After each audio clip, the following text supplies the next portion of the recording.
Before the wiki, there was the encyclo. City water supply, a tale of the Christ. I love these elaborate title sequences. It's like a Bond movie. Water is essential to every living thing. Citation needed. All need a continuous supply of water in order to live. In food making and in other life processes, plant water derived from rain. Oh, it's cloud-sourced. Roughly 1/3 of all rainfall runs off into streams, rivers, and lakes, and these constitute our chief surface water supplies. About 1/3 soaks into the ground and becomes our underground water. Also called indie water. Part of the rain is used up by dense forests, which require about 20 inches annually, while grasslands prevail where the rainfall is between 10 and 30 inches. All this could be yours. A desert is a sign of meager rainfall. Life here is greatly restricted. No one under 18 admitted without an adult. Rainfall is unequally distributed, with the result that we find native forests in the west and east, grass in the central states, and sparse desert plants in the southwest. And a bunch of weeds at Josh Way's house. To exist, man requires a continuous supply of water. This man, Steve. Springs furnish an accessible, though limited, source.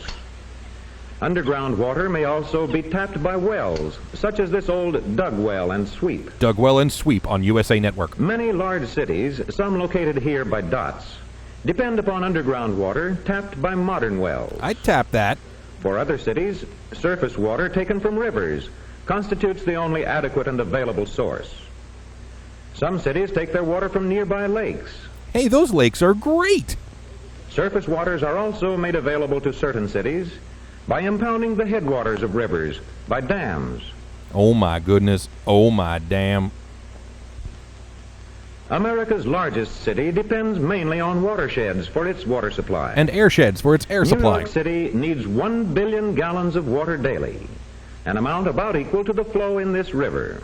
And they need it by 5 p.m. Go! Wells and cisterns originally used became inadequate, and about a century ago the city started to develop the Croton watershed, 50 miles away.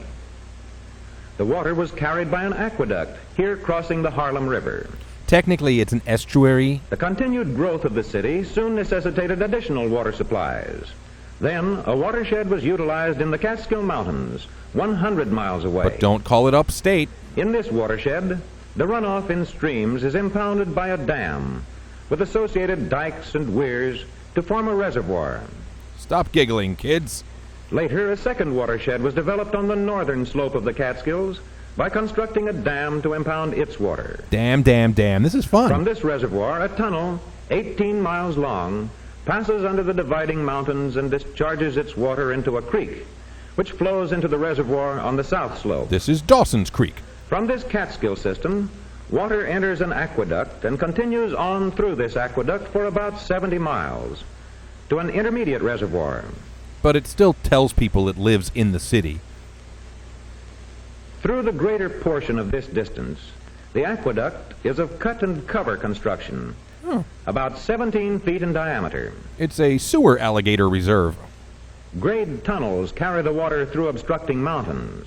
And an obstructionist Congress. To underpass the majestic Hudson River, a pressure tunnel sinks 1,000 feet through the underlying rock. Even inanimate pipes don't want to touch Hudson water.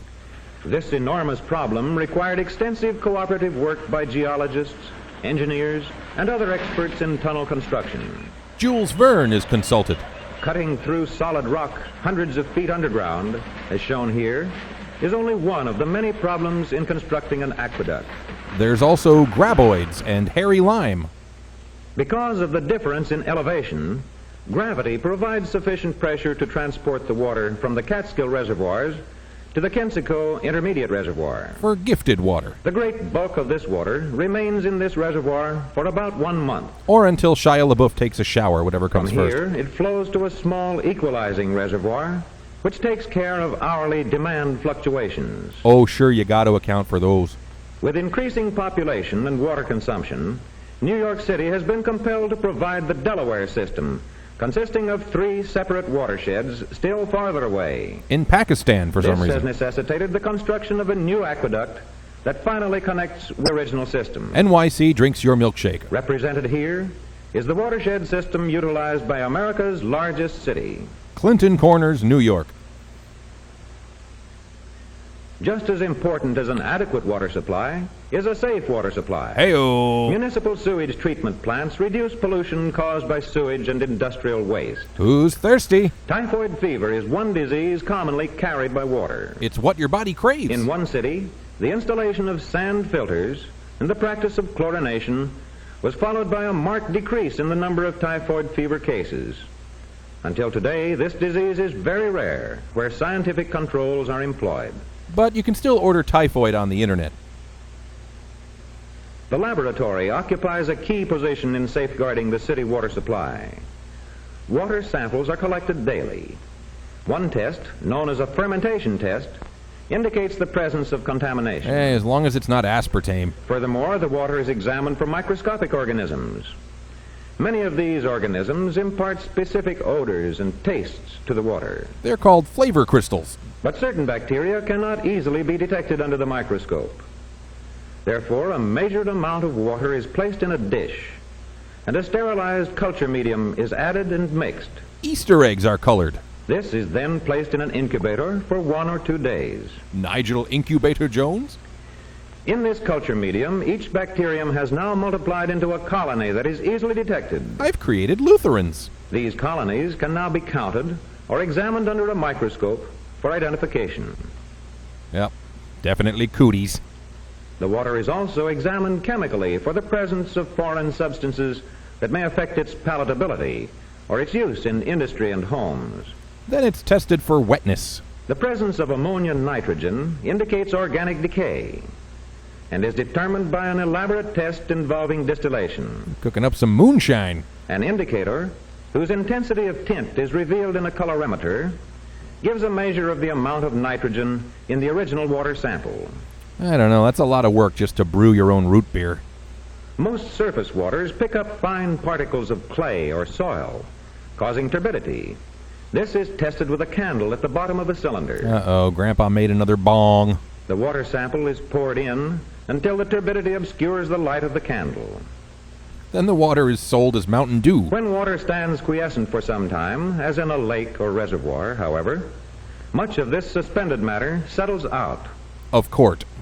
To speed up this settling process, alum is often added to the water. Hydrated potassium aluminium sulfate? This forms a flaky precipitate, which settles out, carrying with it much of the suspended material and bacteria. Which can easily be collected and rubbed all over escalator Since railings. alum makes water acid and corrosive, lime is added to render the water slightly alkaline.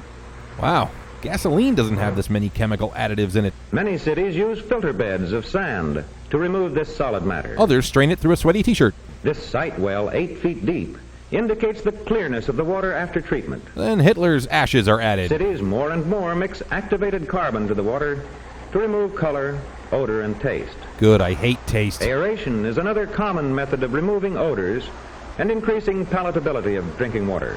But now it has bird poop in The it. final step in water treatment involves adding chlorine. This completes the sterilization by destroying all harmful bacteria and other organisms. Including humans. In New York City, water already made pure and safe enters the city through 2 huge tunnels drilled through solid rock about 200 feet underground. That's one way to beat traffic. Risers bring the water up near to the surface. Where the urine is. The water flows from the risers to connecting mains, then into lateral street mains, and finally through service connections into each building on the street. And all over the rug. The higher elevation at the reservoir causes water to flow into the city by gravity. However, some consumption points are higher than the source, and pumps must be used. Many high buildings have their own pumps to maintain a sufficient water pressure to the top floors. Well, sufficient is a very subjective word.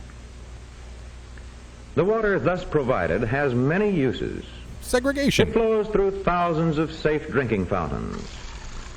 It is used in the cooking of many of our foods, At least 5 of in them. laundering our clothing, And in other ways, water contributes to cleanliness and health. And wet t-shirt contests. Water is used in generating steam for heating buildings. And for Peter Gabriel. Water aids in defending the city's health by flushing our streets and by carrying away sewage. And beating back mobs of radical protesters. Clean water plays an important role in healthful recreation. City swimming. It's a bacteria Water jamboree. also is an essential part of the composition of beautiful fountains.